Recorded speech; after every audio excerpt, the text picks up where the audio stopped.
High বন্ধুরা, আমি আজকে কালী মন্দিরে পুজো দিতে যাচ্ছি দিদিদের বাড়িতে এসে। দিদিদের এখানকারই মন্দির। তো আমার মানসিক ছিল আমার দিদির মেয়ের জন্য, ভাগ্নির জন্য, আমার সোনামার জন্য। তো আমি আর আমার ভাগ্নি আর আমার দিদি, আমরা তিনজনে পুজো দিতে যাচ্ছি। আপনারা দেখতে থাকেন।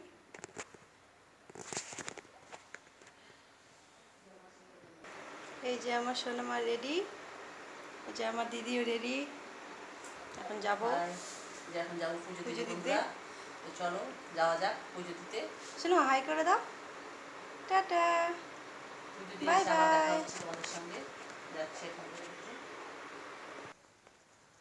এই যে বন্ধুরা হাই বেরোচ্ছি বন্ধুরা, এই এখন। যে বেরোচ্ছি পুজো দিতে। পুজোর থালা আমার হাতে। এই যে বেরোচ্ছি বন্ধুরা, গেট বন্ধ করবো। এই যে বোন এসে পুজোর থালা নিয়ে নিয়েছে, হাতে রেডি হয়ে গেছে। তো বন্ধুরা দেখো, মন্দিরে পৌঁছে গেছি। এখন মন্দিরের গেট খোলা হবে, চাবিটা তোমরা দেখতে পাবে। এই যে মন্দিরের গেট খোলা হচ্ছে, আমার দিদি খুলছে। পয়সা খুচরো পয়সা দিল।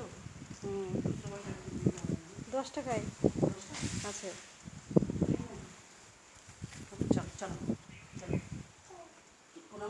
দেখো আমার ভাগ্নি আগে ঢুকে গেল মন্দিরের ভিতর। এই যে ডাকছে। ওই যে বন্ধুরা, এই যে দেখুন, এই যে মন্দিরে উঠে এখানে আসো।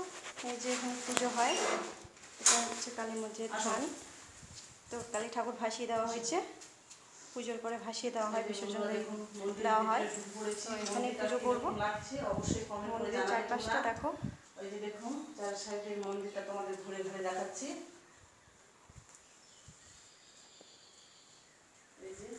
শোনো, নিচে নামো, নিচে নামো, ওটা নিচে নামো